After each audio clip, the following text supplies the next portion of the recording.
Meu nome é Marcelo Zarski e quando as coisas são feitas na hora, a gente faz tudo errado.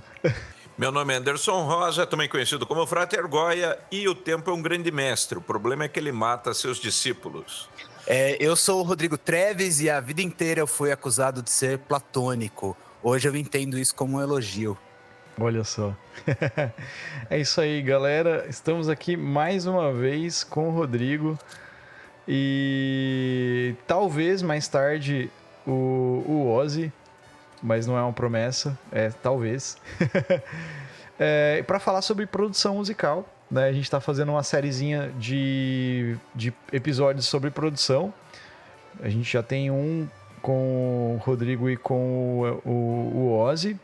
Teve um outro com a Ludmilla e o brother dela, que eu não me lembro o nome agora de cabeça. E agora a gente volta com o Rodrigo e talvez o Ozzy para falar de produção, só que de mais assuntos, né? E a gente vai saber um pouquinho mais sobre do que a gente vai estar falando hoje depois da vinheta.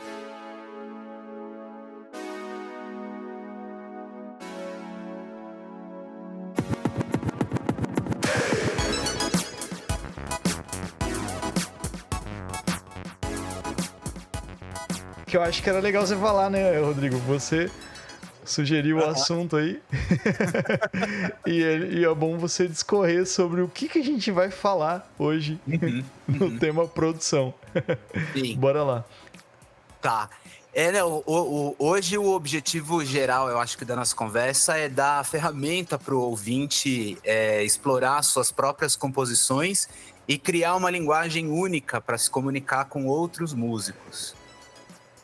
Massa. E o que seriam essas ferramentas?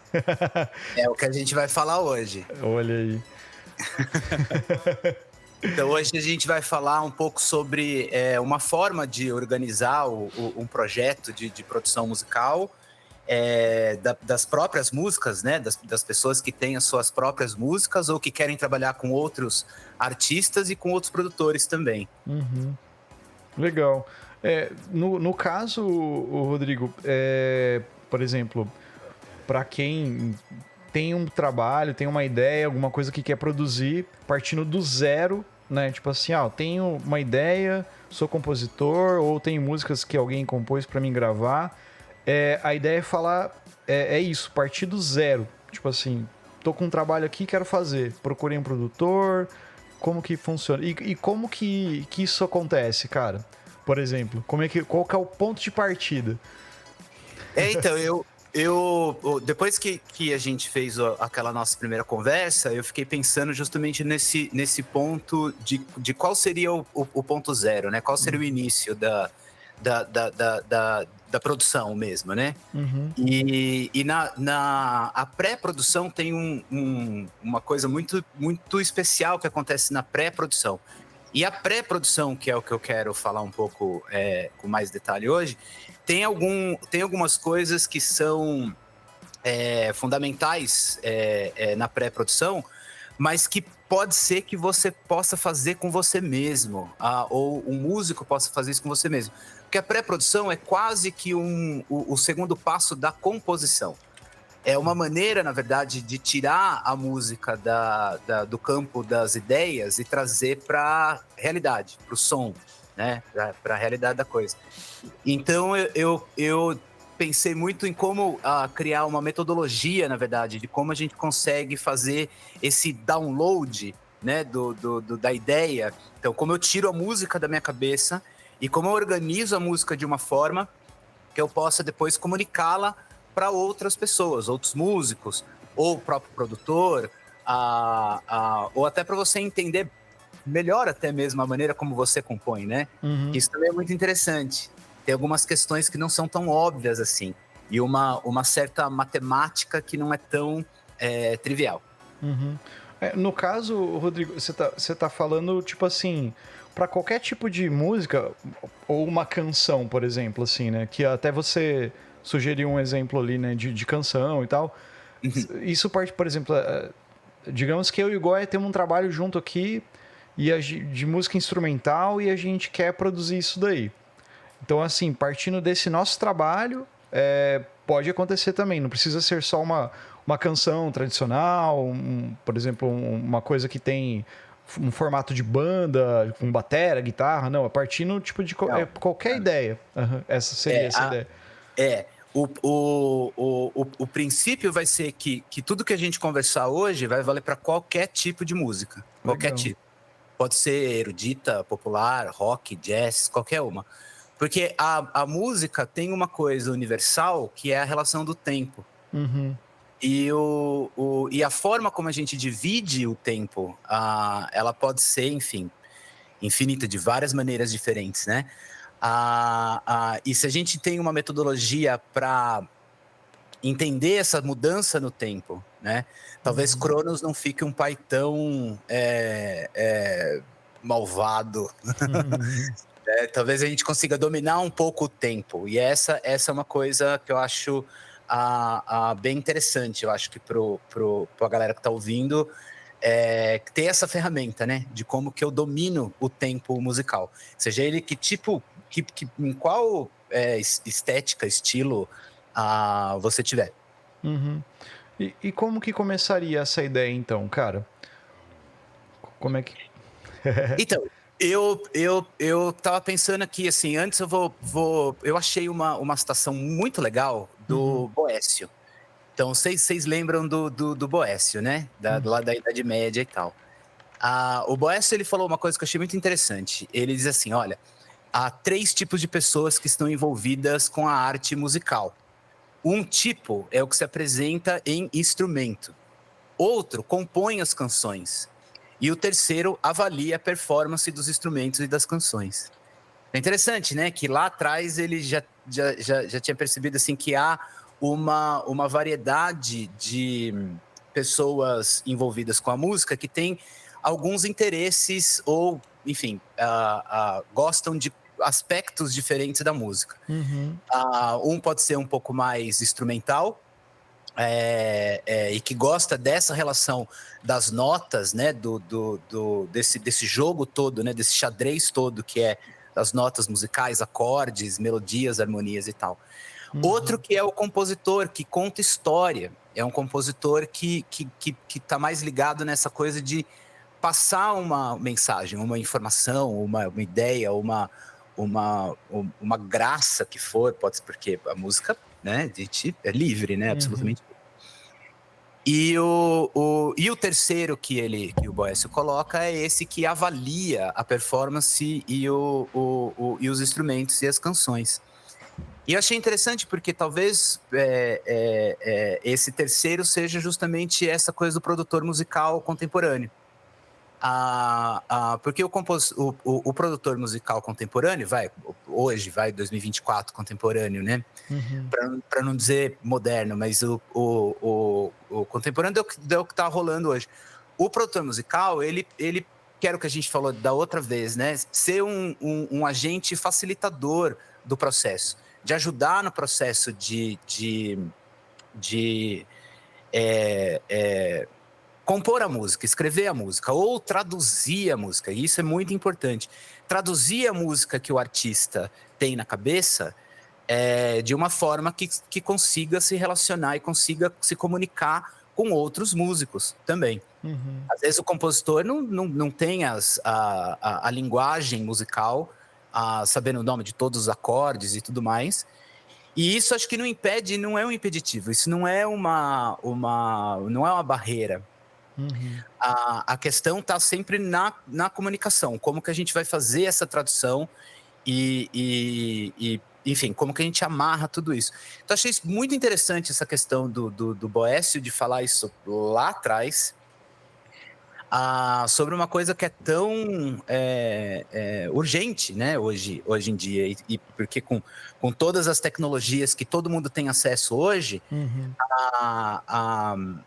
é bom ter essa ferramenta de tradução da sua ideia, para a gente baixar a ideia, né? E assim, cara, pergunta, né? Vou pensar assim. Lógico, o produtor, né, ou quem está produzindo o trabalho, ele vai ter um estilo, né? Uma estética muitas vezes dele, né? Tipo assim, que nem eu vou pegar um produtor que o Goya sempre cita, que ele gosta bastante, que eu tô ligado, que é o Brian Eno, né? O Brian Eno, ele tem, se você ver produções dele, assim, é muito, muito próprio, né? Assim, você vai ouvir, né? Tipo, traz muita coisa dele, né? Da mão dele ali, né? Ou aquele Rick Rubin também, né? Que produz um monte de banda de rock, né? Tem muita coisa dele. E tipo assim, nesse sentido, o produtor também acaba virando um artista, né? Vamos dizer assim, né? Ele acaba fazendo parte ali, né? Por exemplo, que eu não sei quem produziu o Nevermind do Nirvana, mas eu lembro que na época ele colocou. Foram. Assim, foi culpa dele o disco ter aquela sonoridade que tem, né? Assim, porque ele viu que, pensando naquelas possibilidades de som que ele tinha para colocar lá, ele, vou colocar isso aqui que vai soar bem. Diz a lenda que ele tapeou um pouquinho o Kurt, né? E falou... ele queria construir uma massa sonora de guitarra, daí ele falava pro Kurt, grava aí. E não ficou bom, mas ele já tinha gravado. Daí ele fazia o Kurt gravar várias vezes a mesma coisa, para ele... pra ele ficar sobrepondo, né? Coisa assim, né? Meu, sensacional essa história. É muito boa, assim. O Nevermind, o Nirvana não gostava, o Kurt, né? Não gostava muito do Nevermind porque ele achava muito produzido. E o Butch Vig tinha vindo de produzir o Smashing Pumpkins, que é super produzido, que tem trocentas guitarras. E é interessante, tem até uma entrevista do Billy Corgan pro Beato. Bem legal, vale a pena ver, viu? Ele fala o quanto que o Butch Vig é, assim, um fator fundamental no som dos Pumpkins. Não só ele como compositor, mas o produtor também como a linguagem estética, né? Porque o produtor, respondendo, né, o que você estava falando, é assim, o produtor não é transparente, né? Ninguém, acho que nada é transparente. Essa é até uma discussão também que tem na história também, né? O historiador, né, quando está escrevendo a história, ele também não é transparente. Tem várias questões que a gente precisa levar em consideração. Mas lá na história isso é uma outra discussão também muito boa de historiografia, muito interessante, com vários avanços também de metodologia, de como fazer uma história o mais próximo possível do fato, mas sem perder também que o historiador também é um personagem da história, né? Então, no caso da produção, é isso. Acho que não tem como um produtor ser transparente. O que o produtor precisa ser é não ter um ego que fica na frente do artista, né? Se o ego do produtor fica na frente do artista, ele mutila o som. Ele vai fazer do jeito dele. Aí seria melhor o produtor ser um compositor, que também é possível, não tem problema nenhum. Mas acho que depende muito do papel de cada projeto, de como cada projeto está organizado. Então, aí fica aquela história. Uma vez eu estava vendo um vídeo do Dave Grohl, que ele estava mostrando o método dele de trabalho e produção, né? E ele é meio nazi, né? Porque ele chegava ali, ele falou... Eu não me lembro agora o nome do documentário, mas aí ele chegava e dizia assim, não, você vai tocar essa linha desse jeito, e ele já definia, a bateria vai fazer isso, o baixo vai tocar esse arranjo aqui, liberdade zero para os músicos, né? Aí ele vai contra isso que você está falando. Não, e isso existe também, né? Bom, é como o Boécio estava falando, né? Aquele comentário do Boécio, né? Tem vários tipos, né? De músicos, assim, tal. Nesse caso, provavelmente, ele tinha um som na cabeça e ele estava buscando concretizar esse som que ele tinha na cabeça. Talvez um pouco mais agressivo, talvez um pouco mais... com uma metodologia própria dele, que talvez ele não comunicou legal com os outros músicos, Mas isso existe também. E cada álbum é de um jeito. Cada projeto musical que a gente se envolve, ele é uma coisa viva. E ele se desenrola e ele se morfa, vamos dizer assim, numa outra coisa diante dos seus olhos. E é um momento que você fala, meu Deus, e agora? O que eu faço? Puta, eu não tô gostando. Mas o artista tá. Então, aonde eu acho meio termo disso? Entende? Isso é muito possível acontecer. Ou o contrário, né? O produtor tá super feliz e o artista tá achando ruim, chato. Uhum. Ou num estilo que não é dele, dele no sentido do compositor, né? Uhum. Então, é inevitável rolar uma certa simbiose das ideias mesmo. E o produtor fazendo um papel de facilitador, de orientador e tal, não fica na frente. Ele não é transparente, mas ele não fica na frente. E eu acho que isso ajuda muito, né? E aí fica essa coisa, você vai procurar um produtor porque você, de certa forma, confia no que ele faz. Então, você também sabe que essa transparência que ele vai ter, né? Vamos dizer, sei lá, uma opacidade que ele vai ter é interessante para o seu trabalho também. Mas, por exemplo, se fosse ter uma carreira só de produtores musicais e tal, que aqui no Brasil eu acho bem difícil, mas eu acho que uma coisa importante para pro produtor musical é ser um bom ouvinte, como a gente tinha comentado no outro podcast, e conhecer uma grande variedade de som, porque daí ele pode realmente ajudar e tentar dar uma controlada no ego também, porque de vez em quando você fala, olha, eu quero aparecer também. Não é assim que aparece, é de uma outra forma. E é muito mais benéfico, eu acho, ter um trabalho pronto, aonde está todo mundo feliz, do que qualquer outra coisa. Uhum. E, Rodrigo, então assim, beleza. Só pra gente voltar na tua ideia do tema, né? Assim, partindo do zero, a gente vai produzir algo, procuramos você lá como produtor. O que você vai falar pra gente? Como é que é? Pro nosso ouvinte que quer produzir as próprias músicas, né? Como que funciona? Sim, eu acho super importante fazer um bom pré-projeto. Então, o que é um bom pré-projeto? O bom pré-projeto vai começar papel e caneta. Escrevendo a letra, escrevendo a música, colocando a música no papel, tirando a música. Uhum. O próximo passo disso é a gente estabelecer o tempo da música. Então, primeiro, o tempo da música que a gente está falando é o BPM. Então, qual a velocidade da música? Então, quantos beats eu vou ter dentro de 1 minuto?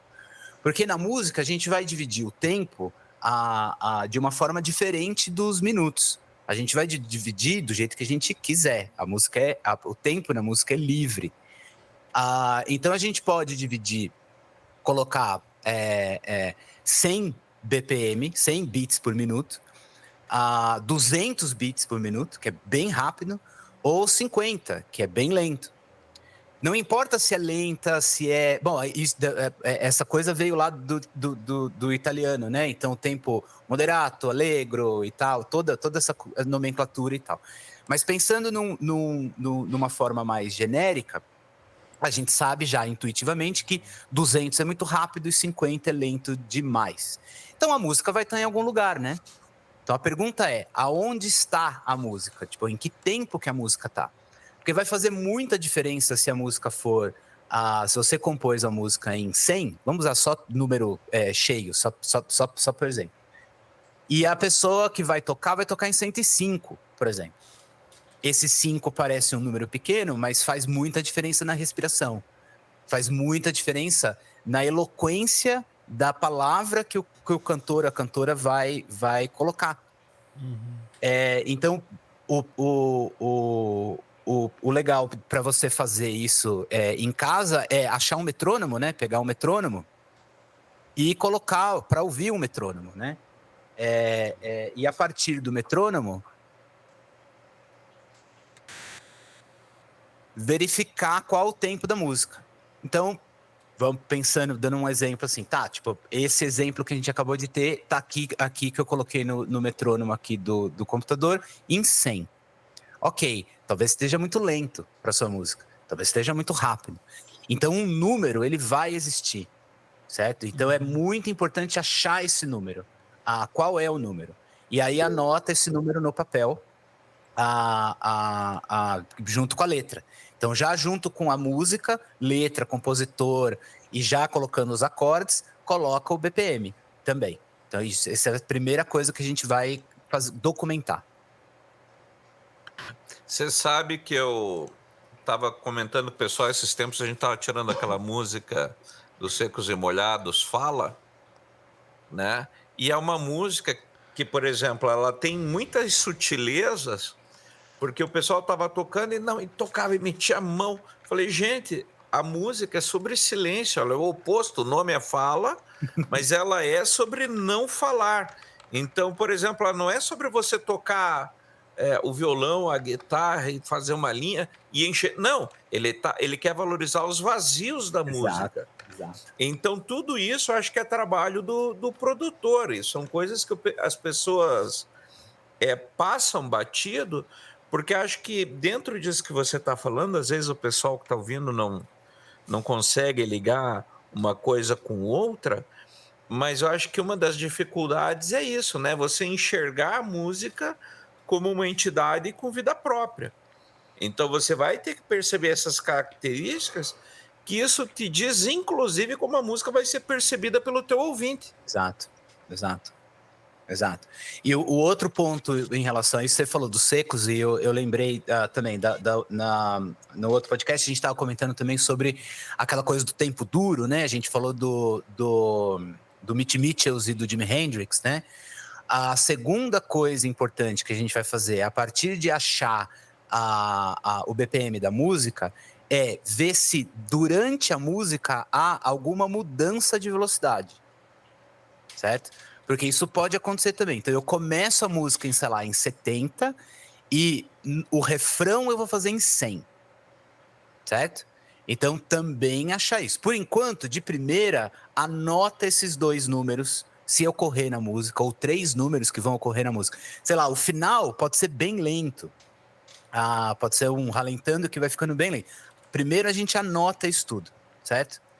Aqui é um bom momento para colocar uma certa estrutura na música, que normalmente a gente chama de A, B, C e tal. Então, tipo, o A pode ser a gente também chama de base, também pode ser a base da música. O B pode ser a ponte, o C pode ser o refrão. Ou você pode chamar de refrão, ou você pode chamar do que você quiser. Uhum. A única coisa importante é colocar de uma maneira que fique fácil de comunicar isso para os outros músicos, né? Então a gente fala, o A é isso aqui, ó. Eu começo, sei lá, em Dó, Mi, Pá, tá, e a gente vai fazer esse A em 70, por exemplo. Então, só com esse conjunto de informação, fica fácil para os músicos ensaiarem e tocarem. E é exatamente nesse ponto aonde o produtor vai poder ouvir e falar, aqui fica legal tal coisa. Entende? Tipo, são nesses momentos aonde eu consigo perceber justamente a estrutura da música, aonde o produtor pode propor uma ideia. Falar, aqui fica legal sei lá, um melotron. Aqui fica legal uma flauta. Aqui fica legal sei lá, ou um solo.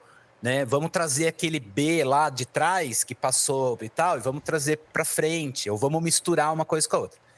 Mas no começo, no princípio, no pré-projeto, é importante o próprio músico, ou compositor no caso, anotar essas informações que são super importantes. Né? Então o BPM e se há uma mudança no andamento. Por enquanto, daqui a pouco a gente vai entrar na relação da contagem do tempo, como eu conto o tempo. Por enquanto, é só velocidade. Então, por enquanto, eu estou só querendo saber se é rápido, se é lento, se é extremamente rápido ou se é extremamente lento. Então, essa é a primeira marca que a gente vai fazer.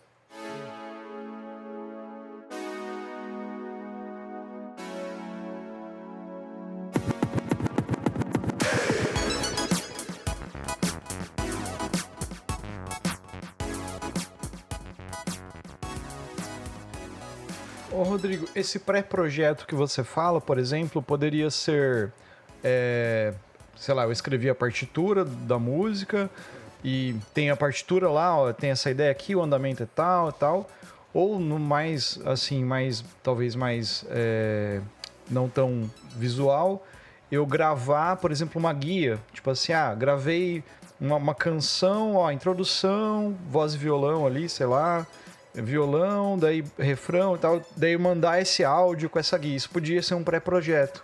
Daí a partir daí, ó, nessa parte aqui, vamos colocar tal coisa, dá pra ir por aqui, né? Seria dessa forma, se for ver, assim. Não precisa necessariamente eu, por exemplo, ter a partitura, ter a cifra, se for uma canção, tal. Pode ser uma coisa que vai meio que dar um caminho para onde a gente quer ir. Seria isso. Sim. O importante de vocês caçar, vamos dizer assim, né? Qual é o tempo da música, é porque, às vezes, mesmo na demo que você fez, você tocou, sei lá, um pouco rápido demais, um pouco lento demais, mas quando você vai mandar isso para outro músico, ele também vai interpretar isso. Então, à medida que ele interpreta o tempo sendo muito rápido ou muito lento, não fica exatamente o que você quis. Então, claro que a partitura e as cifras e tudo mais facilita super. Eu tô falando aqui numa coisa até mais simples, até na parte mesmo da gente, na hora que a música vem na cabeça, à medida que eu tiro ela da cabeça e passo pro instrumento, né? Essa informação de tempo vem junto. Porque quando a música baixa na nossa cabeça, a informação do tempo também vem junto. E às vezes a gente esquece. Às vezes a gente ignora. Então é por isso que eu tô frisando esse ponto. Mas sim, é super importante você fazer uma demo. É legal você mandar uma demo para outras pessoas, para pegar opinião, ideia, ver o que é possível fazer e tal. Mas sim, você tem total razão. É só esse ponto de atenção, vamos dizer assim, da gente cuidar também dessa informação do tempo. Mas deixa eu te fazer uma outra pergunta, já que eu tô de tudo isso que você está falando. Daí, isso vai contra aquela ideia hiper difundida que os caras entravam no estúdio, vamos fazer uma puta jam aí. E simplesmente sai uma música espontaneísta, né? Então, pelo que você está dizendo da tua experiência profissional, então tudo bem. Você pode ter ali os momentos jam, que é para a banda se acertar, para, vamos produzir material novo, então todo dia a gente tem que se reunir. Isso é uma dinâmica. Agora, quando você vai trabalhar para produzir um disco, é tudo, bem dizer, cronometrado. Então, assim, cara, é isso aqui que a gente está trabalhando.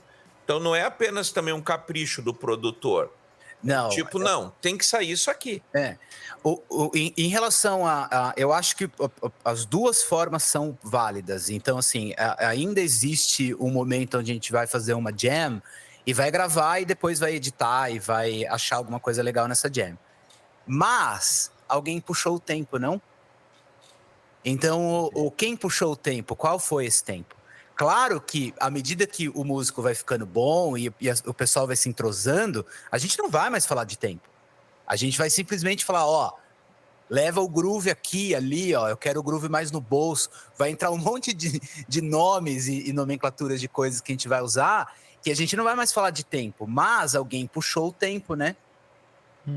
E isso é muito relevante, porque a maneira como a gente puxa o tempo, como a gente vai dar o tempo para os outros seguirem, é a maneira como a gente vai perceber grande parte da música, né? Grande parte da percepção da música ela só se dá no tempo, música só se dá no tempo, né? Mas, assim, o que eu tô querendo dizer com isso, assim, essas análises que a gente está fazendo aqui não é para engessar, ao contrário. É para dar mais liberdade, porque à medida que eu tenho os músicos já entrosados, a gente já passou por isso, a gente já passou por essa questão de tempo. E principalmente quando a gente está falando desses músicos incríveis, né? Sei lá, como a gente falou também do Led Zeppelin e tal, não sei o quê. Ali ninguém tá contando nada. Ali ninguém. Aliás, eles não estão nem falando sobre acorde. Eles não estão nem falando. O John Paul Jones não vira pro Jimmy Page e fala: esse aqui é uma nona, com nona, décima.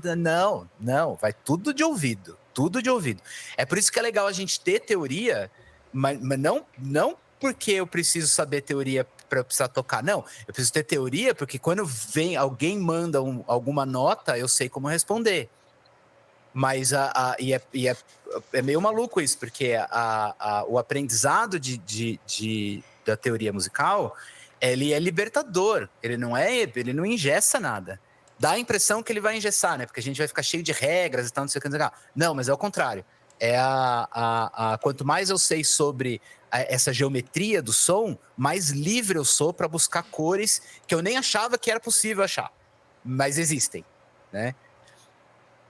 Uhum. Deixa eu falar uma coisa sobre, avançando nessa questão do tempo, a gente estava falando então dessa coisa, primeiro essa coisa do BPM, né?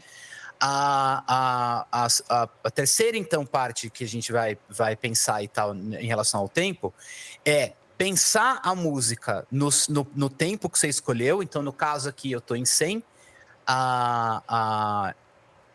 e aí a gente vai fazer uma contagem que vai ser esse tempo vezes 2 e esse tempo dividido por 2. Então pensa como um baterista, por isso que era legal o Eric aqui, né? Baterista sabe muito disso. O baterista costuma contar o tempo dessas 3 maneiras ao mesmo tempo.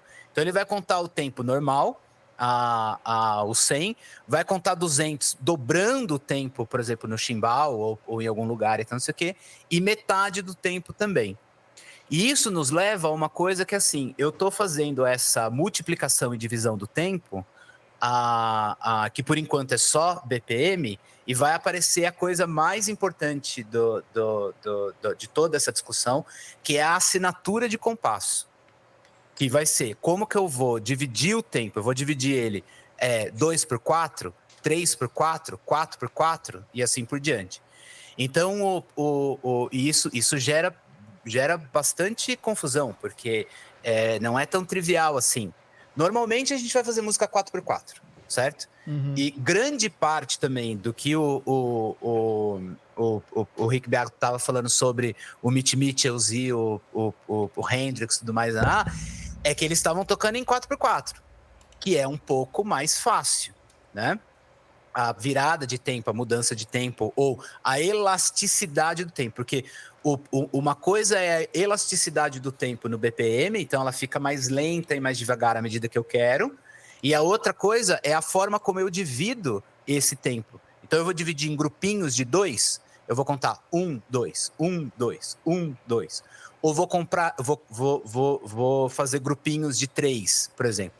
1, 2, 3, 1, 2, 3, 1, 2, 3. E é aqui que aparece a primeira coisa, a primeira diferença entre música e matemática. Então, o que nós temos como matemática, nossa matemática, né? Matemática ocidental, e a matemática que está embebida, ou que faz parte, vamos dizer assim, da música. Porque a música, ela vai aparecer uma propriedade que a matemática não gosta. A matemática, ela tem a propriedade comutativa. Você lembra? A ordem dos fatores não altera o resultado. Mas no tempo da música altera. E é isso que eu quero mostrar para vocês. E a outra coisa é a propriedade associativa, que é a maneira de agrupar os fatores não altera o resultado, isso na matemática tradicional, mas na música altera. Então é isso que eu quero conversar um pouquinho isso com vocês também. Uhum. E a coisa que a gente vai começar por uma coisa assim: existe um tempo simples e um tempo composto. E eu não estou falando sobre uma teoria musical que está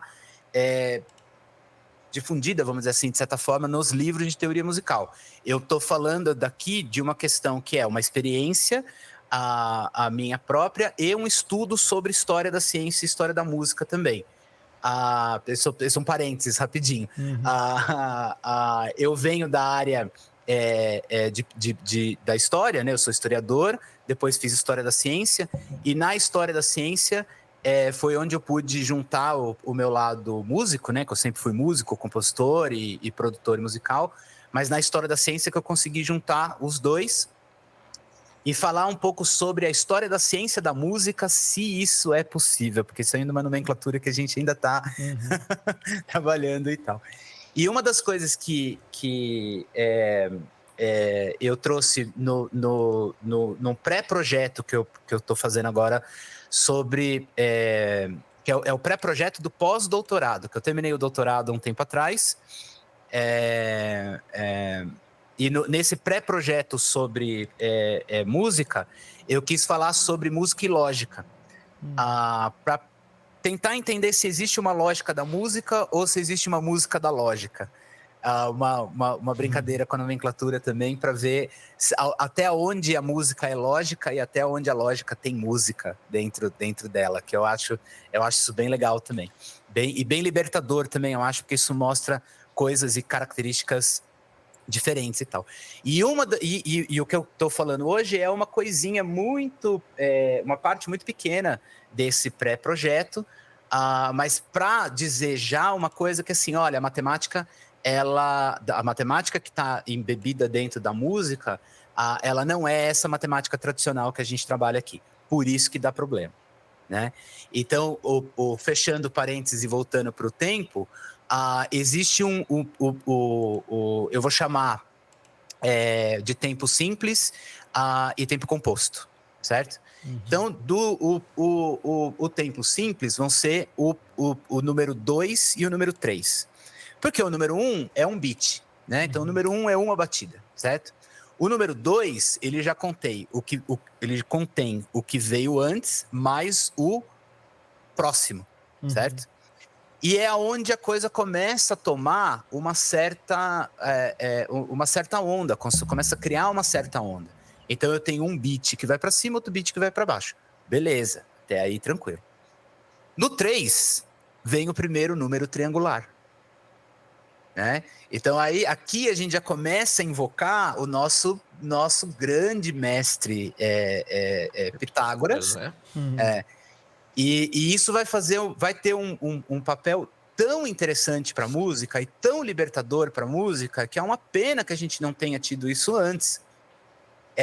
Pensando o tempo como um triângulo, você consegue rasgar no ar a contagem fazendo um triângulo, né? Então, quando o tempo está no tempo 1, você pode colocar a mão lá em cima e fazer a primeira bolinha do triângulo. O 2 para a direita, 3 para a esquerda, ou tanto faz, se você quiser fazer de ponta cabeça, não importa como você queira fazer. Mas pensar como um triângulo é bem interessante. E sim, Anderson, o Anderson escreveu aqui meu Deus, esqueci o nome, o tetra... Kits. Isso, exatamente. E é exatamente isso. O foco que eu acho que é bem interessante é o seguinte: o tanto de informação musical que tem na teoria pitagórica, né, e que tem no teorema do Pitágoras, então, não sei o quê, é uma coisa muito legal, cara. É muito avassalador, é muito bacana. E é uma pena... bom, eu já falei sobre a pena, agora a gente tem que fazer isso acontecer. Então, vamos fazer isso acontecer. Então, então eu vou chamar esses dois tempos tempo de simples, porque, obviamente, o 4 vai ser a junção do 2 mais 2. Beleza, tranquilo, né? E o 6 também, né? Já pegou a ideia, né? O que vai acontecer no tempo que ele é composto é que vai ser uma composição, por exemplo, o 5, que vai ser uma junção de 2 mais 3. Ou... Certo? Isso. Apareceu aqui na tela aqui pra gente a questão da soma dos números. Voltando no 5, que obviamente vai ser o nosso primeiro número, nosso número, um pentagrama, né? Você pode pensar qualquer forma geométrica que tenha 5. Mas ele vai ser um tempo composto não comutativo. O que isso quer dizer? O 5, ele é 2 mais 3. Ou 3 mais 2, que vai dar 5. beleza? Mas na música, não. Na música, 2 mais 3 é um groove, é uma levada, é um jeito, certo? E o 3 mais 2 é completamente diferente. Então eu pensei, olha, um bom exemplo de pensar 1, 2, 1, 2, 3, 1, 2, 1, 2, 3, 1, 2, 1, 2, 3. 1, 2, 1, 2, 3, 1, 2, 1, 2, 3. É o Take 5 do Dave Brubeck. Então o Take 5 do Dave Brubeck, eles estão dividindo o tempo numa velocidade, que é a primeira coisa, porque eles não vão tocar ela super rápido, tipo 1, 2, 3, 1, 2, 1, 2, 1, 2, 3, desculpa. 1, 2, 1, 2, 3, 1, 2, 1, 2, 3, 1, 2, 1, 2, 3, 1, 2, 1, porque é muito rápido. Eles estão fazendo uma velocidade mais malandra, mais bacana e tal. Então eles estão contando 1, 2, 1, 2, 3, 1, 2, 1, 2, 3, 1, 2, 1, 2, 3. O Living in the Past também, do Jethro Tull, também nessa contagem. Muito legal. Porque essa contagem tem um groove legal, esses 5. Outra coisa importante aqui é o seguinte, às vezes o compositor escreve uma música num tempo composto e não sabe nem o que isso significa. E a hora de tirar a música, alguém passa por cima e fala que isso é 4. E fica faltando um beat. Isso já aconteceu, nossa, milhares de vezes. Às vezes o compositor aparece com uma música que está em 7. E o 7 vai ter a mesma relação. O 7 também é não comutativo. O 7 também é um tempo composto. Ele pode ser 4 mais 3 ou 3 mais 4. E é outro groove. São 2 tipos de groove diferentes. Só que também pode ser 1, 2, 1, 2, 3, 1, 2. E é super legal quando você começa a pensar que o número, você pode decompor o número em vários grupos de 2 e 3. Por isso, o tempo simples, que a gente está chamando aqui, é o 2 e o 3. É da onde tudo vai se juntar, se misturar para fazer isso.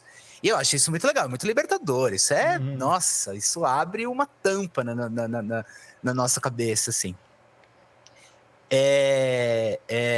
A outra coisa que eu achei uma proximidade interessante é na própria régua da linguagem, né? Na regra de linguagem do nosso português, né? O português. Aliás, a gente fala pouco disso, mas o português é uma língua muito complexa, que tem acentos e coisas e tal, que o inglês nem nunca imaginou que é possível, né? E isso é bem interessante também, na parte de composição, na parte de poesia, de prosa. O português é uma língua, nossa, bem legal. Bom, na língua, na regra de acentos da sílaba tônica que acontece no português, existe uma coisa que é a tal da proparoxítona. Vocês lembram disso? Então, na música também acontece algo parecido, né? Então, qual que é a regra que acontece na proparoxítona? A sílaba tônica, ela está na antepenúltima posição da palavra. Então, por exemplo, sábado, certo? O A do ábado está no tempo 1. Então, se o sábado for uma música, for um tempo triangular, ou uma palavra triangular, porque tem 3 sábado, olha o Pitágoras aí de novo, hein? O tempo forte é o tempo 1. Daí vai ter uma outra coisa, que é uma proparoxítona, que vai dizer a sílaba tônica está na penúltima posição da palavra. Por exemplo, escola. Então também, está no 2, né? Escola. Enfim, não sei se ganha um acento isso, mas o importante é que há uma tônica. Para nós, o importante é a tônica, não a regra do português. A regra do português é com o Pasquale. E a última é uma oxítona. É a sílaba tônica que está na última posição. Café. Né? Agora, imagina que a gente tem um tempo. E agora vamos fazer fácil, fazer ele ser 1, 2, 3, 4. Certo? Como que a gente acentua isso? Bom, o tempo forte é o tempo 1. Tá, mas quem disse que o tempo forte é o tempo 1? Aonde está escrita essa regra? É uma convenção, não é uma regra. A gente pode colocar o tempo forte aonde eu quiser. Então, se a gente usar esse exemplo da proparoxítona, no caso do 4 não cabe, mas no 3 cabe. Da proparoxítona cabe no 3. Se for uma valsa, o tempo forte está no 1. Então, 1, 2, 3, 1, 2, 3, 1, 2, 3, 1, 2, 3. Agora, se for eu posso pensar esse 1, 2, 3 com o tempo forte no 2. Vai ser parecido com aquela proparoxítona. 1, 2, 3, 1, 2, 3, 1, 2, 3. E e uma que eu acho uma das mais legais que tem é pensar, por exemplo, o tempo 4 como se fosse uma oxítona, que o tempo forte está no 4.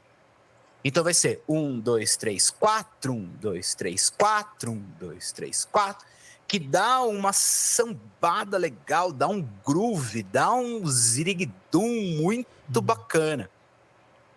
Então esse exemplo que eu queria dar, por exemplo, dessa música, é desse álbum que a gente está lançando agora, da Naná Milano. Eu sou o produtor musical desse álbum da Naná Milano. Ela escreveu uma música super, super legal, a música que ela escreveu, que chama Samba Canção para Sua Samba Canção. Então era uma brincadeira com essa coisa do samba canção antigo, essa coisa que o Brasil tinha de ter samba canção.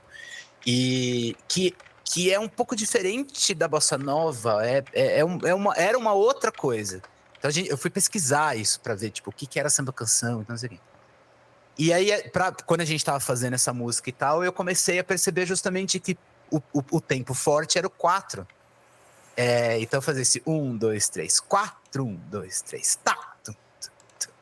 Então é meio que o batera deixa rolar o 2 sem a caixa, né? E coloca só a caixa lá no 4 e tal.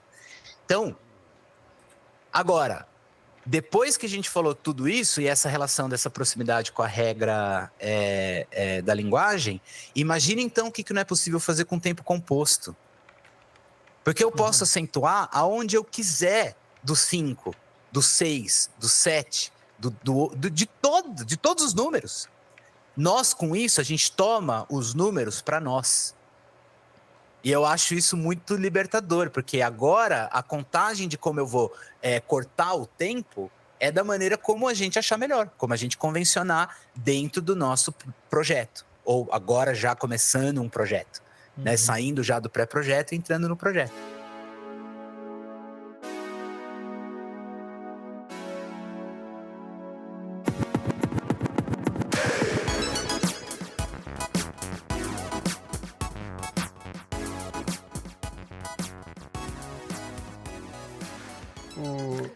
Pode falar agora. Eu ia falar aqui. Não, é que à medida que ele vai falando, a cabeça vai explodindo, né? Porque, na realidade, quando você começa a trabalhar esse tipo de conceito, como você falou, ele é um tanto quanto libertador. Porque, aparentemente, o pessoal diz, não, isso é limitante. Não, não é. Porque, na realidade, é o contrário. É você dominar a sua realidade. Né? Você conhecer os princípios que regem a brincadeira e daí você pinta e borda por cima. Semana passada eu fiz a mix e a master de um artista, do Leandro Barbosa, lá de São Luís Paraitinga. E, nossa, um artista fabuloso. E ele tem um som, uma música que chama Raiz. E numa pausa da música, ele fala assim, conhecimento nos liberta. Acho que é bem por aí mesmo. Assim, é isso. É o conhecimento dessa coisa do tempo é libertador. Quer ver um exemplo legal? Tem um exemplo muito bom dos Beatles. Os Beatles têm a We Can Work It Out, certo? Música 4x4, certo? De boa. Até que chega lá numa parte do refrão, que vai ser uma pequena ponte que eles vão fazer, que eles vão virar o 4x4, vai virar um 3x4. Então, um exercício legal pra galera que tá ouvindo a gente fazer vai lá nos Beatles, conta com eles. Então, começa a música, Let us see it my way, e começa a contar junto. Vai chegar uma hora que a sua contagem vai desandar com a deles, certo? E é muito legal. E a malandragem da música é uma valsinha que eles colocam lá. Então eles estão 4x4, uma coisa mais folk, tipo, bem folk, meio Dylan, meio e tal, assim e tal. E no meio do negócio rola uma valsa. Isso é muito interessante. Diz que foi ideia do George Harrison, talvez. Mas que ficou fantástico. Já é uma exploração musical que os Beatles estavam abrindo a porta, né? Eles estavam abrindo a porta. Primeira vez que eles abriram a porta da exploração musical deles foi brincar com o tempo. Porque a música não é 4x4 o tempo inteiro. Lá no meio ela é 3x4. E o próprio tempo que aumenta e diminui, porque o Ringo toca o que ele tá afim, né? Você sabe que o John Lennon perguntaram para ele uma vez, né? Você acha que o Ringo Starr é o melhor baterista do mundo? Aí ele respondeu assim, eu não sei nem se ele é o melhor para os Beatles, cara. Né? Escuta, e aí é engraçado, né? Você estava falando isso, aí você tem, obviamente, do Pink Floyd também, Money, né? Que eles trocam o tempo no meio da música, né? Ele começa, acho que é 6x8, 7x8, daí vai pra 4x4. A música tá em 5, né? Money tá em 5, né? Então, é 7, né? Em 7. É 7, né? Em 7. E depois vai pra 4x4. Porque o solo do Gilmour, né? Que ele falou, eu não sei tocar em 7 não, velho. Eu quero... E outra, né, diz que o Hendrix, né, fazia isso. Ele com a primeira banda lá, era o Experience, né, com Mitch Mitchell, aquele pessoal todo, ele fazia isso, né, com o tempo. Eles também começavam tocando, né, de um jeito, e daí ele atrasava em relação à bateria, ele adiantava, justamente para mexer com a dinâmica da música, né? E aí é a brincadeira que o pessoal tem. Que todo mundo fala, é tão fácil tocar igual o Jimi Hendrix, não tem nada de novidade aí, nossa, troço mais velho. Cara, ele era um gênio por causa dessas coisas, não era apenas o que ele tocava, não, né? Mas a quantidade de coisas que ele inovou no instrumento e essas dinâmicas, né, que eles colocavam, que aí não é só ele, né? É ele e a banda, né? Porque não adianta você ter o virtuoso ali e a banda não seguir. E ali os caras faziam isso, né? Então, que é o que você falou, se você começa a contar o BPM no Hendrix, você começa a ver que dali a pouco foge tudo. Foge, Até porque também tem uma coisa muito legal da gente fazer com músicos daí já mais experientes assim e tal, é omitir o tempo forte, né? Então você deixa, quando você omite o tempo forte, você não tá marcando porque a gente vai marcar, tipo, 90% do tempo vai marcar a caixa, bumbo no tempo 1, caixa no tempo 2, pro chimbal no tempo 3 e caixa no tempo 4. Então a gente vai contar 1, 2, 3, 4, 1, 2, 3, 4. Só que à medida que você omite o tempo forte e acentua, por exemplo, o 2 do próximo compasso, você já não está mais em 4x4, você já mudou a fórmula de compasso, sem nem perceber o que aconteceu. E isso é muito legal também. Quer dizer, o que eu estou querendo dizer com isso? A parte avançada de pensar a música por tempo simples, composto, não composto, é nem pensar em métrica, é pensar só em acento. O metrônomo, ele não diz... quer dizer, se eu quiser, eu faço com que o metrônomo não diga para mim qual é o tempo forte. Na maioria das vezes, todos os metrônomos que você vai comprar, ou o metrônomo do computador, acentua o 1 no tempo forte. Então fica 1, 2, 3. Então o 2 e o 3, 4. O 1, 2, 3, 4. O 2, o 3 e o 4 fica baixinho, o 1 forte. Então, no jazz, é muito legal essa coisa de você omitir. A omissão, ou a pausa, no caso, ela é tão importante quanto o que você disse. O que você não disse é tão importante quanto o que você disse. Uma coisa que você falou do jazz mesmo, cara, eu tipo assim, quando eu comecei a estudar esse tipo de linguagem, tem esse lance de estudar metrônomo 2 e 4, né, bem marcado dessa forma. E daí você vai vendo que isso aí, tipo, dentro da linguagem é bem que os caras tocam, assim, né? Tipo, 1, 2, 3, 4, 1, né? Só que daí você vai expandindo, cara, a galera começa a não marcar mais 2 e 4 e marcar só o 2, por exemplo, dentro disso. Aí fica lá 1, 2, né? E daí marca só o 3 e marca só o 4. Daí você vai expandindo essa ideia de onde que tá o 1, né? E é legal então, pra caralho, cara. Se você inverte na cabeça, pensa assim, esquece o número 1, pensa só em acento. Aonde tá o acento? Exatamente. Né? Porque daí você não precisa ficar fazendo matemática na cabeça para tocar. Você começa a tocar instintivamente. Exato. Mas olha que interessante, isso é exatamente o próximo passo depois que a gente domina o tempo simples, tempo composto, e principalmente o BPM. Olha como o BPM volta. Era o começo, era super simples, a gente falou lá atrás, olha, é 100, você vai pensar em 100, vai pensar vezes 2, vai pensar dividido por 2. Você vê como isso volta agora com uma outra roupagem? Então, assim, a gente, na verdade, pode pensar a música só sentindo ela na batida do seu próprio coração.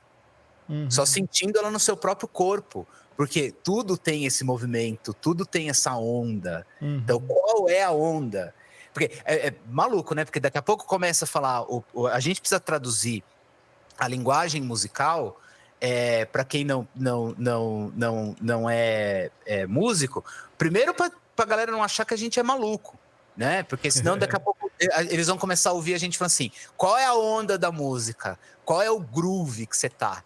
Certo? Tipo, eu vou comprar o groove, ou fulano não comprou o groove e sambou, né? Tipo, nomenclaturas, assim, tinha várias, né? Tinha um amigo meu que falou assim, nossa, velho, hoje a gente vai deitar o cabelo. O que isso significa? Eu não sei até hoje o que significa, mas era alguma coisa legal, né? Mas, enfim, no sentido de que a música, o tempo é uma onda, exatamente como a onda da corda da guitarra que eu tô batendo, certo? Então, tudo é onda nesse olhar eletromagnético da música, que é o que a gente está propondo. Então, como eu disse, esse estudo de tempo é um fractalzinho pequeno desse projeto de pós-doc, mas lá no projeto de pós-doc a gente vai falar de teoria musical, aí vai falar de tudo, né? De tudo. Mas também da parte eletromagnética da música, né? Também da parte de digitalização da música. E o porquê que a música digital hoje, ela tá tão legal, que era o que a gente falou da outra vez, tão legal quanto analógico, né? Porque ela é onda e a gente tem um sistema matemático binário, que é a linguagem do computador, que consegue trabalhar com a onda como se fosse a coisa mais simples do mundo. Para ele é. Mas voltando ao nosso mundo real, porque hoje a gente está falando de pré-projeto e tal, que é papel e caneta, nem computador entra na história. Mas voltando para essa coisa, se você domina o tempo, a contagem do tempo, a partir do pulso, você nem precisa contar matematicamente. Essa é a questão. Assim como vai chegar um momento também que se você domina a harmonia no que a gente chama de ouvido, você não precisa saber o nome do acorde. Até porque você soletra o acorde à medida que você toca, então, à medida que você toca o instrumento. Então você fala, eu compus a música, eu fiz essa música, e tem esse acorde estranho aqui que eu não sei o nome. Não tem problema saber o nome, não importa. Até porque a hora que você arpegiar, o cara vai e tira. Aí alguém que sabe vai falar, é tal coisa. Entendeu? E o que a gente não pode, o que a gente tem que evitar ao máximo é evitar que a nomenclatura trave o processo criativo. Porque é aí que está o engessamento. O engessamento, a coisa não está em estudar.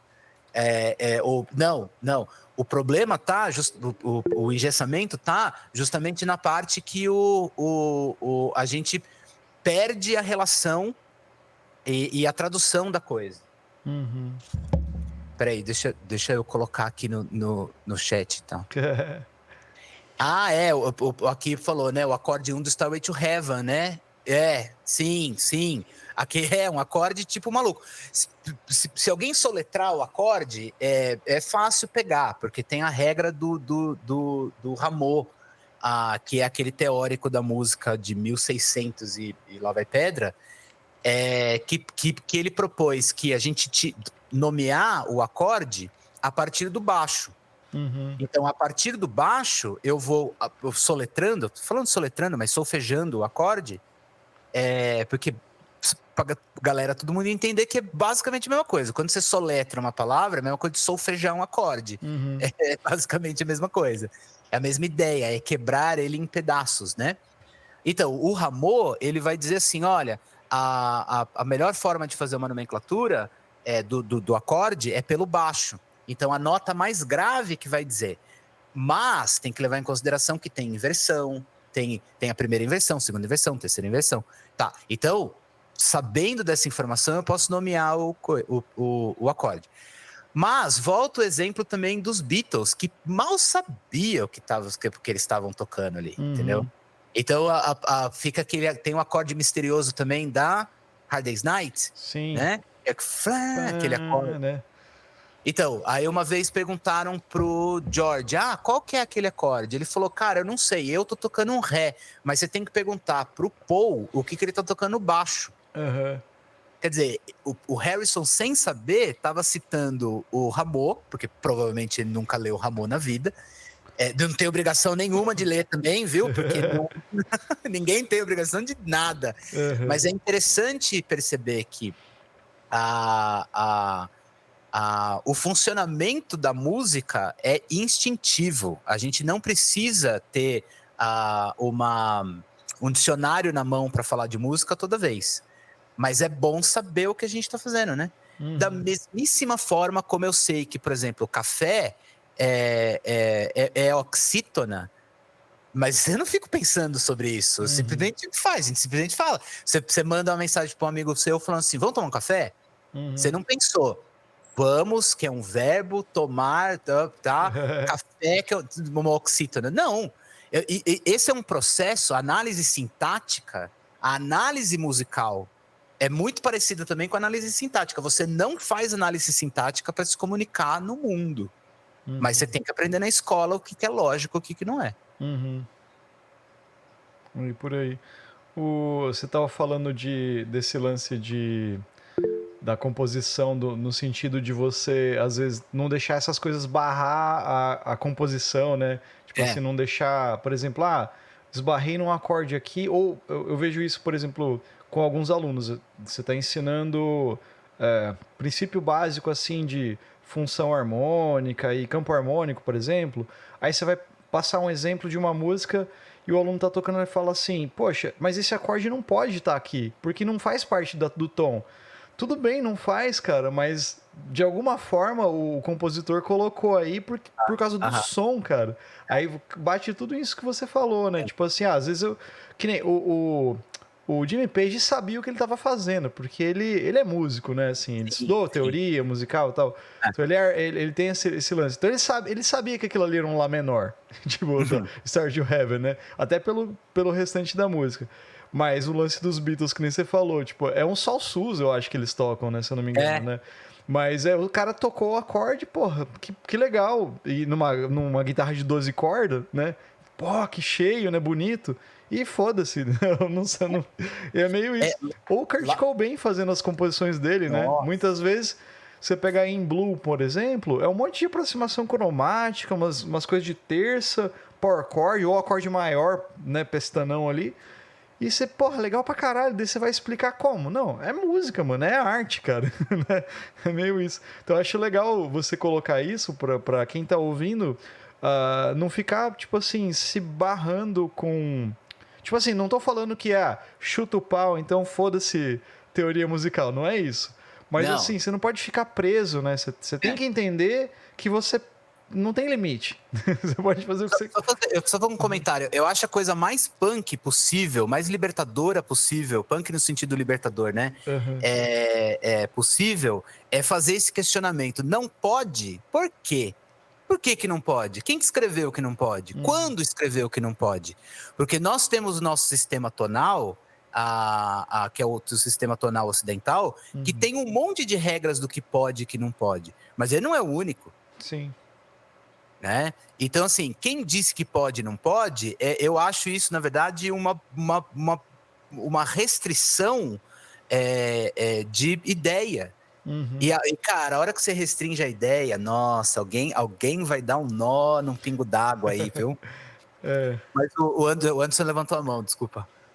Não, é duas coisas que eu queria falar, né? A primeira é que uma vez a gente ia tocar o Top do Mutantes lá, e daí tem um pedaço na música que é meio embolado, assim, eu falei, cara, não tá indo. E aí eu tenho contato com o Sérgio Dias. Aí eu escrevi para ele, eu falei, porra, velho, o que você fez aqui, né? Aí ele falou assim, não sei. Ele falou, você sabe que todas as vezes que eu toco essa música, eu toco ela diferente. Porque eu não lembro o que eu fiz, como é que eu fiz e nem por que eu fiz. Eu só fui fazendo. Então tem isso, e às vezes acontece isso mesmo, né? Sim. E outra que você falou, essa questão das regrinhas, né? Se você pega a harmonia do Schoenberg, ele já começa na base da paulada ali no começo, que ele fala justamente isso. Ele fala, os nossos professores de harmonia estão matando a música. Porque eles estão engessando que tem que ser desse jeito e não. Sim. A harmonia tem que libertar você e não ser uma restrição. E aí que ele vai pirar em toda coisa lá da escala dodecafônica, né? Que aí vai parar, aqui para em Vila Lobos, essa coisa toda, que foi, acho, o grande discípulo dele, né? Então, você vê que a teoria ela tem que abrir porta para você. Deixa eu fazer dois comentários de trás para frente. Fala primeiro dessa coisa do Schoenberg e depois eu quero falar dos Mutantes. Me lembra se eu esquecer. O Schoenberg ele apresentou uma relação harmônica, um campo harmônico, vamos dizer assim, que seria o sexto na nossa listagem aqui. Então, o tonal é um. Depois a gente tem outros. E um dia eu quero trazer isso para a gente conversar aqui também. Então fica uma proposta futura para a gente falar de campo harmônico e tal, que eu acho que pode ser bem legal. Mas o caso do Schoenberg, que eu acho mais legal, ele teve dois discípulos, né? O Berg, teve e outras pessoas e tal. Mas teve um caso muito interessante, que talvez eu acho o mais interessante de todos. Da história da música, né? O Schoenberg, ele meio que foi professor, ou meio que o cara leu o livro dele. Eu não sei exatamente como foi a relação dos dois, mas foi o Scott Bradley. O Scott Bradley, ele foi um dodecafonista. Só que pintou um job para ele fazer música de animação, né? De desenho animado. Ele caiu para fazer Tom e Jerry. Então, cara, aí o que aconteceu? Ele escreveu pro Schoenberg uma vez, falando assim, cara, o sistema que o senhor inventou é animal, é lindo, mas não dá pra fazer música séria, cara. E eu acho isso sensacional, cara, isso é muito maravilhoso. A música do Tom e Jerry é uma música que abre a sua cabeça de um jeito e tal, e ela não é séria, ela é o que ela é alegre, feliz, gostosa, inteligente, sabe? Então, assim, num sistema, vamos dizer assim, entre 1000 aspas, sei lá, ou colocando de uma forma muito vênias, com super vênias ao Schoenberg, que é super restritivo, porque o dodecafonismo dele tem uma série de regras. Eu não posso colocar 2 notas seguidas. Eu não posso, repetir a nota antes de passar as outras 11. É tão restritivo quanto o livro do Fuchs, que também é um livro de 1600 e pouco, sobre contraponto. Que ele vai dar 5 regras lá do contraponto, dizendo o seguinte, não pode tal coisa, não pode tal coisa, não pode tal coisa, não pode tal coisa. Certo? Então, assim, lá no pessoal sempre reclama comigo, assim, tipo, a gente vai estudar contraponto, a primeira coisa que aparece não pode ter quinta paralela. E todo mundo usa quinta paralela, né? Tipo, quer dizer, pode subir quintas, né? Tipo, ficar subindo aqui. Então, mas, de novo, essas regras, elas não estão para restringir. Se a gente usar essas regras para delinear o caminho, mapear o caminho, facilita demais a nossa vida. Então não usar a regra como um limitador, mas usar a regra como um mapa. Né? Então, imagina um mapa na época que não tinha Google Maps. Uma linha que tivesse marcando um ponto ao outro e eu viro depois ali na esquina e tal, e não sei o quê, pô, já é alguma coisa, né? Então, nesse sentido, a gente consegue esse estado de moksha, né? Que tem na Índia, esse estado de ataraxia, né? Que é uma coisa da grega também e tal, que é uma liberdade, uma forma e tal, da mesmíssima forma que a gente atingiu a liberdade de fala. A gente não pensa a nossa fala com regras gramaticais. A gente não precisa pensar música com regras musicais. Mas eu estudei português na escola, você estudou português, todo mundo estudou português na escola, certo? E olha a liberdade que isso nos deu. Então a música, pensada dessa mesma forma como uma questão de... a música como uma questão de linguagem, teria esse formato também. Vai chegar uma hora que a gente vai aprender música, eu não preciso mais falar de paroxítona, oxítona, sujeito oculto, do passado, do pretérito e tal, entende? E eu acho isso muito legal.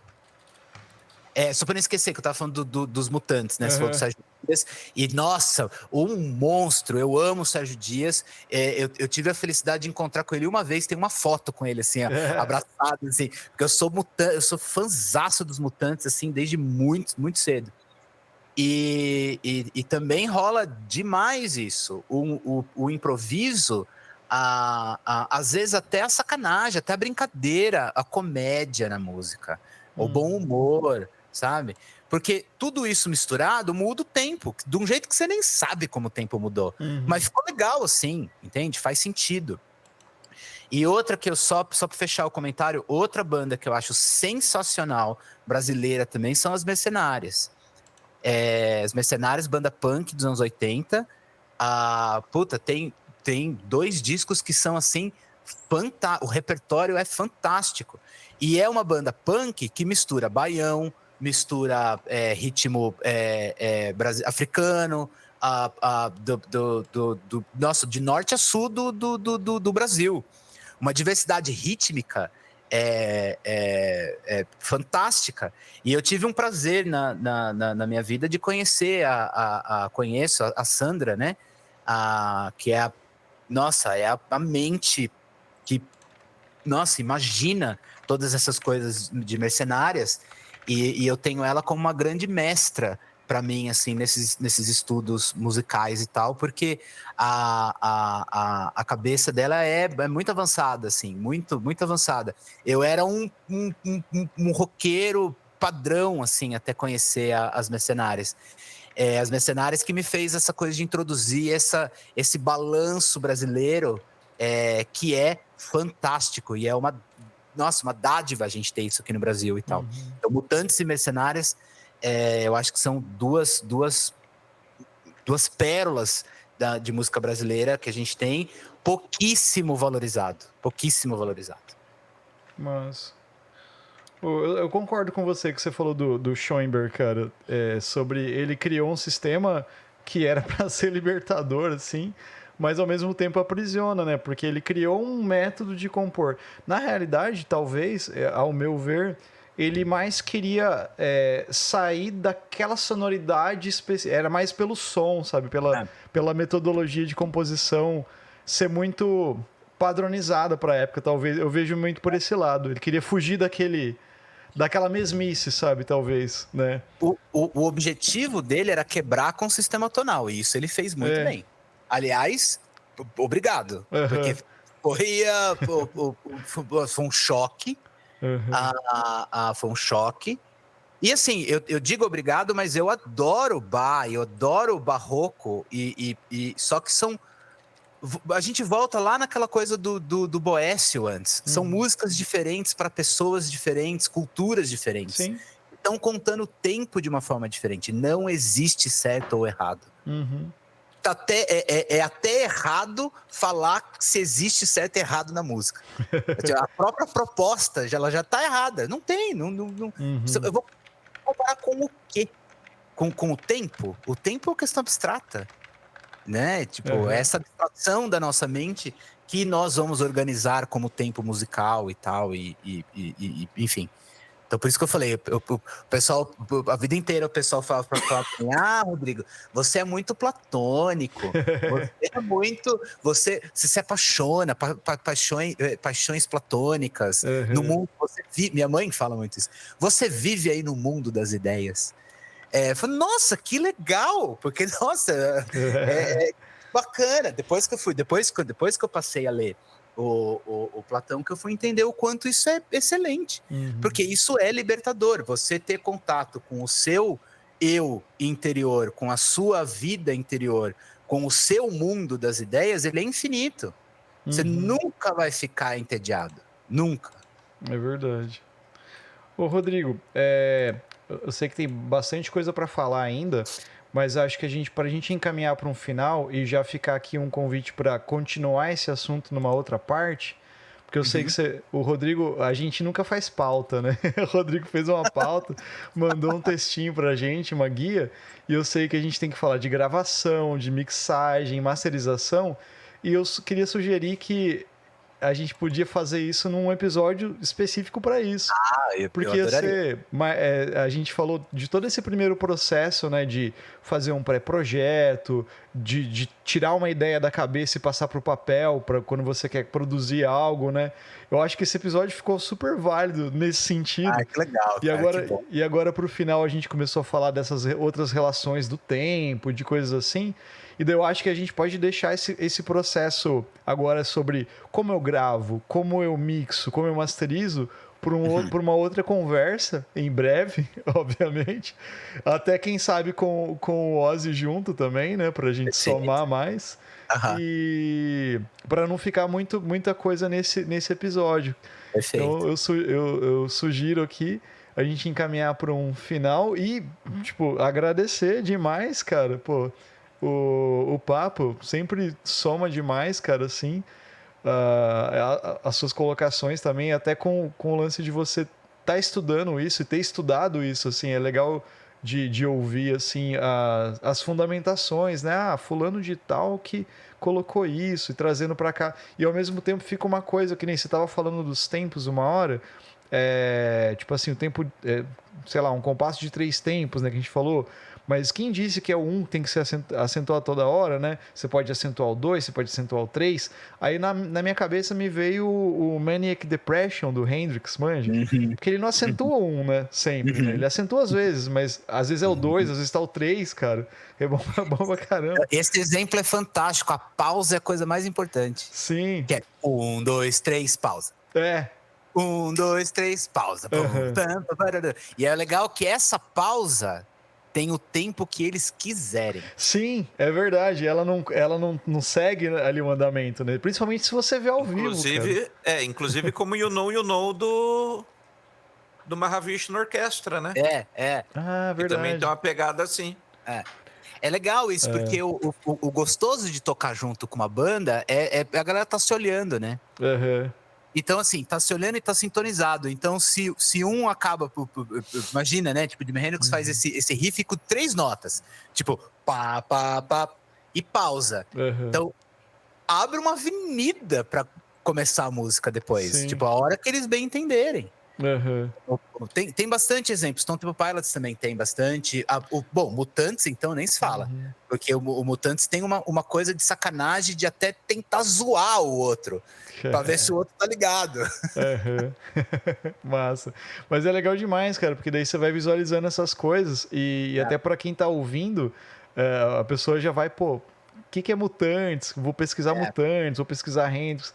Porque a gente tem, de ouvinte, cara, a gente tem pessoas que nem o Goiás sempre coloca, né? Pessoas que gostam de música, pessoas que gostam de cinema, pessoas que gostam...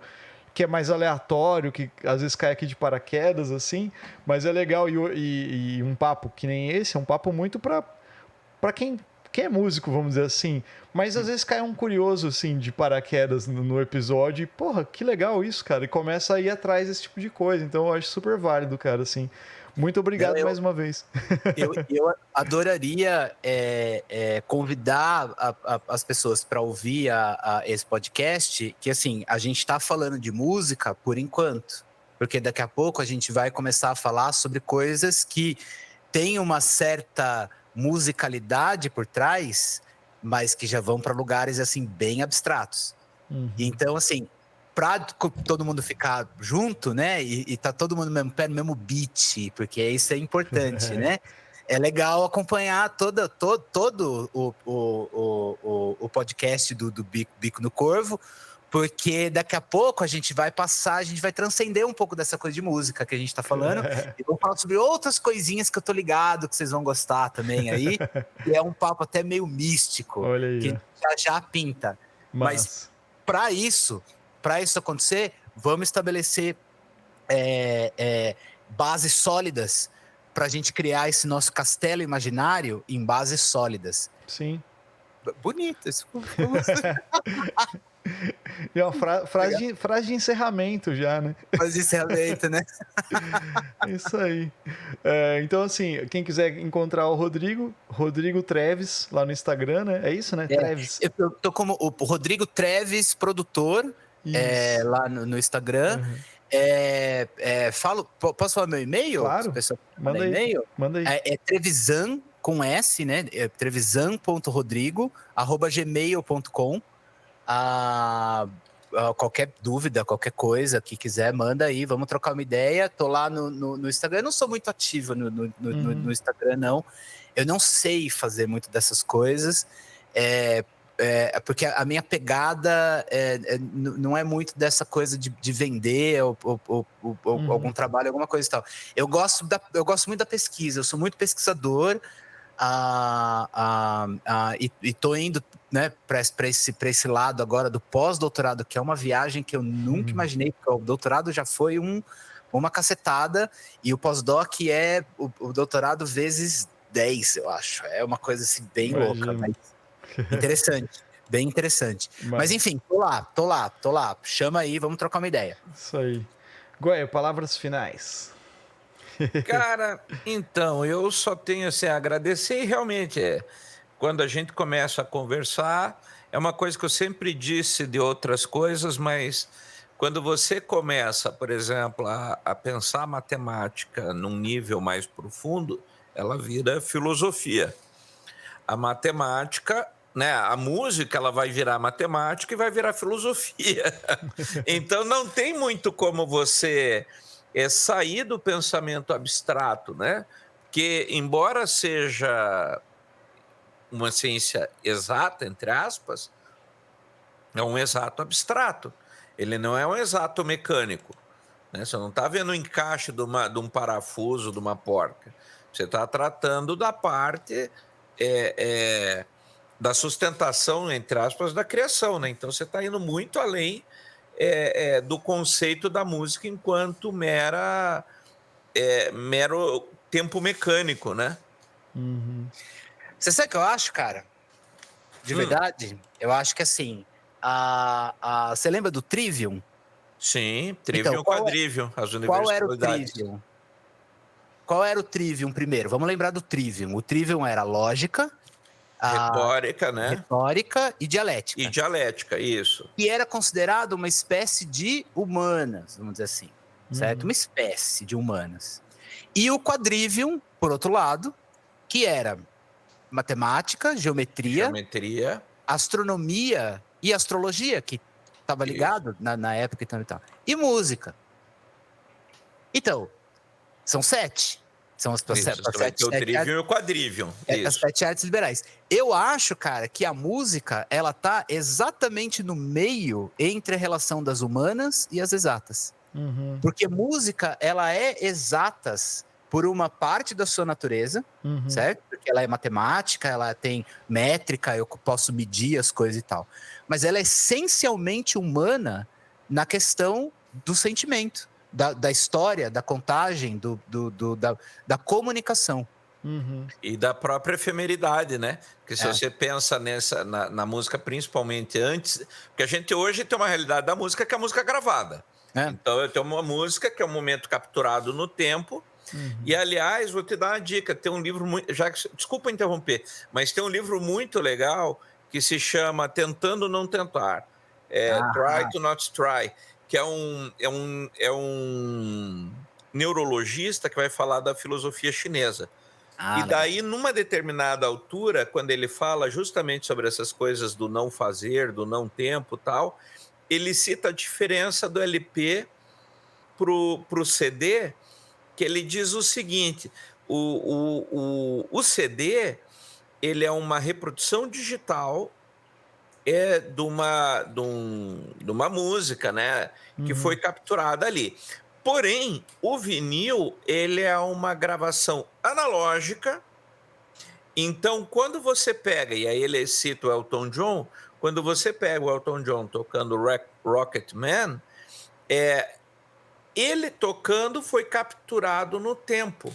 E não apenas a música, como a pressão sonora, que foi o que ficou registrado no sulco do vinil, né, nas fitas analógicas, etc., que não foi simplesmente um pulso digital de zeros e uns, mas sim uma pressão sobre um meio físico.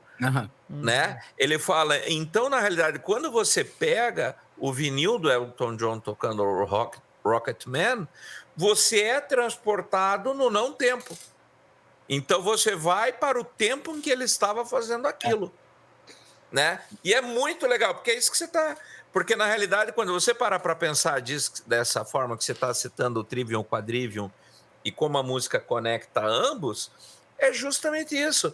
Veja que, a música ela tem uma efemeridade, então ela é feita para passar e ir embora. Agora, a modernidade trouxe-nos a capacidade de congelar aquele momento e reproduzir infinitas vezes. Eu posso fazer uma promessa, então, que é assim, a pesquisa que eu fiz sobre o meu doutorado é sobre o primeiro gravador eletromagnético da história, em 1900. E lá eu falo também do primeiro gravador ever, o primeiro gravador que apareceu e tal. Eu queria muito falar para vocês umas histórias nossa, que até Deus duvida que aconteceu nesse processo de gravação, que eu acho que é um dos grandes achievements, assim, um dos grandes passos que a humanidade deu para a gente chegar nesse mundo moderno hoje, o que explica muito do mundo moderno hoje, o que eu acho que isso abre também para a galera que está ouvindo o podcast, também uma outra possibilidade também de ouvintes que estão interessados também, por exemplo, em saber sobre essa história do eletromagnetismo e como que isso tem a ver com música, ou por que isso tem a ver com música, qual é o papel da música nisso tudo. São duas coisas, foi o meu doutorado, que foi sobre o gravador eletromagnético, o telegrafone, de 1900, e o como a gente dominou a energia elétrica e fez um sintetizador com isso. Que é massa. Que é o meu mestrado sobre o telarmônio. Então já fica aí esse assunto aí para somar com o lance do que ficou para trás aí, pra gente falar da mixagem, masterização e gravação. Então, vamos tentar fazer passo a passo, vamos deixar todo mundo no mesmo pé. A gente fala sobre questões assim de organização de música e tal. Vamos até a gente chegar lá na mix, na master, como que a galera se produz e tal, não sei o quê. Aí a gente começa a quebrar em pontos específicos, porque daí quem está acompanhando vai curtir, porque já tem a base toda por trás que conseguiu aqui com a gente também. É verdade. Tá sempre junto da gente também, que a gente sempre vai ter umas coisas muito loucas para falar pra ele. Massa. Então é isso aí, ouvinte. Você que chegou até aqui no final, fica ligado que vai ter mais. Ai. Eu gosto de deixar uma lição de casa. Sempre gosto de deixar lição de casa. Deixei pra gente fechar. Eu falei rapidinho naquela hora daquele exemplo dos Beatles, né? Pra gente contar junto. A lição de casa que eu queria passar para a turma é o seguinte: conta junto com todo mundo. Tá ouvindo música na rádio? Conta junto. Aí, depois que você ficar muito bom em contar junto, você conta o dobro e a metade.